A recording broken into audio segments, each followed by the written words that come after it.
어제 우리 당과 야권 의원 182명은 50억 클럽 특검법과 김건희 여사 특검법의 신속 처리 안건 지정 요구 동의안을 국회에 제출했습니다. 국민 다수의 요구에 따라 정족수 3분의 2에 가까운 의원이 동참했습니다. 압도적 국민이 명령한 특검 도입으로 진상을 밝혀 제대로 처벌해야 합니다. 윤석열 검찰은 증거가 명백한 50억 클럽은 제 식구 감싸기, 부실 수사로 재판마저 졌습니다. 김건희 여사 의혹들엔 죄다 면죄부만 남발해왔습니다. 오늘 본회의에서 특검법 신속처리 안건 지정 요구 동의안을 반드시 의결해 윤석열 정치검찰의 자의적이고 선택적인 법치에 경종을 울리고 더 이상 유검무죄, 무검유죄가 통하지 않도록 해야 합니다. 정부 여당이 무책임하게 말을 바꾸며 그 어떤 중재력도 발휘 못한 간호법, 의료법 등 국민의 삶과 직결된 법안 처리와 방송법 부의도 더 이상 미룰 수 없습니다. 어제도 국민의힘은 새삼 대통령의 방미를 핑계로 사회적 갈등 운운하며 법안 처리에 또다시 반대 입장을 내놨습니다. 대체 그동안 국민을 편가르고 입법부를 폄훼하며 독선과 오만의 국정 운영으로 갈등을 촉발한 당사자가 누구입니까? 야당을 적으로 규정하고 집권당은 용산 한마디에 여야 합의도 손바닥 뒤집듯 파기하면서 입법부 존재마저 부정하고 있습니다. 법사위는 모든 법안을 막기 위한 방탄상임위가 된 지 오래입니다.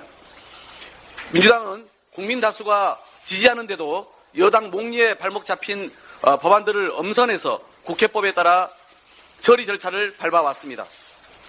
국민이 원하는 일하는 국회가 되기 위해선 앞으로도 이견이 적은 법안들은 신속히 합의 처리하고 이견이 큰 법안들은 수기 토론의 시간을 갖되 압도적 국민이 찬성하는 법안들은 여야가 만든 국회법대로 처리하는 게 갈등을 줄이는 길입니다.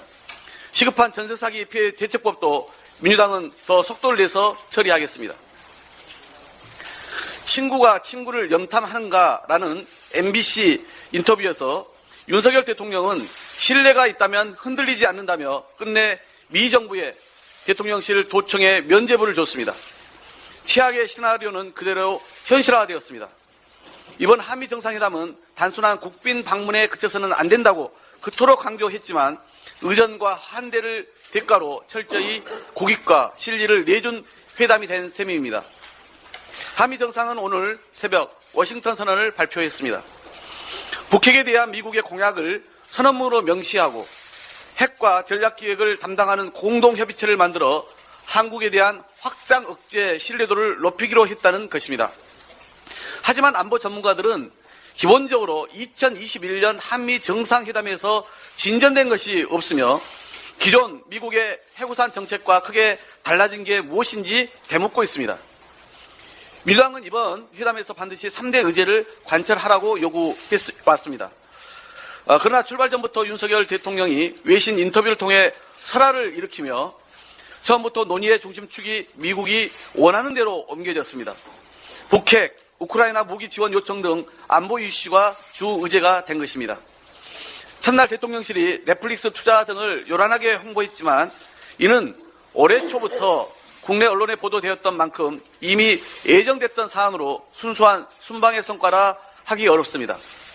또한 우리 대통령실은 넷플릭스를 포함 미국 기업의 투자 규모가 59억 달러에 이른다고 홍보했지만 삼성, 현대차, SK 등 한국 기업들이 바이든 정부 들어 1천억 달러, 우리 돈으로 133조 5천억을 투자했다며 대대적으로 미국 정부가 선전해온 거에 비하면 그야말로 초라하기 그지 없습니다. 반도체법, IRA 등 산업 규제는 당장 우리 경제와 직결된 문제입니다. 하지만 한국 기업들이 미국의 반도체법과 IRA법에 대해 불안해한다는 기자 질문에도 바이든 대통령은 한국이 잘 되는 것이 미국의 압도적 이익에 부합한다는 모호한 회피성 답변만 내놨습니다. 기밀 정보 제출, 초과이익 공유, 중국 투자 제한 같은 독소 조항에 대해 우리 기업이 최대한 불이익을 받지 않도록 얼마나 노력했는지, 또 정상회담 직전 파이낸셜 타임즈가 보도한 중국이 미국 마이크론을 제재할 경우 삼성과 SK 하이닉스가 그 빈자리를 채우지 못하게 해달라는 요청에 대해서는 어떤 해법이 있었는지 아무런 설명이 없습니다. 그저 윤 대통령은 우리는 미국의 인플레이션 감축법과 반도체법이 첨단 기술 분야에서 양국 간 공급망 협력을 더욱 강화시켜 나갈 수 있도록 긴밀한 협의와 조율을 해나가기로 했다고 말했을 뿐입니다. 향후 국가 경쟁력, 나아가 대한민국 경제를 좌지우지할 핵심적이고 중차대한 사안이기에 민주당뿐만 아니라 기업, 국민 모두 우려의 목소리를 낸 것인데 윤석열 정부는 도대체 무엇을 얻었습니까? 윤석열 대통령은 백악관 잔디광장 공식 환영식에서 한미동맹은 이익에 따라 만나고 헤어지는 거래 관계가 아니다라고 말했습니다.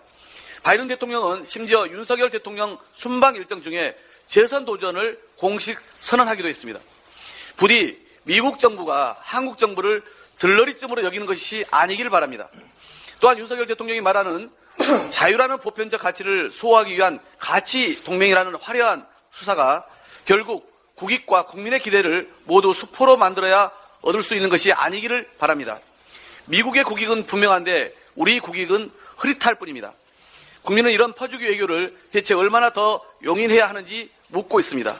부디 남은 체류 기간 우리 국민의 우려를 불식하고 아직 해결되지 않은 과제를 끝까지 해결해 오는데 최선을 다해 주시기 바랍니다.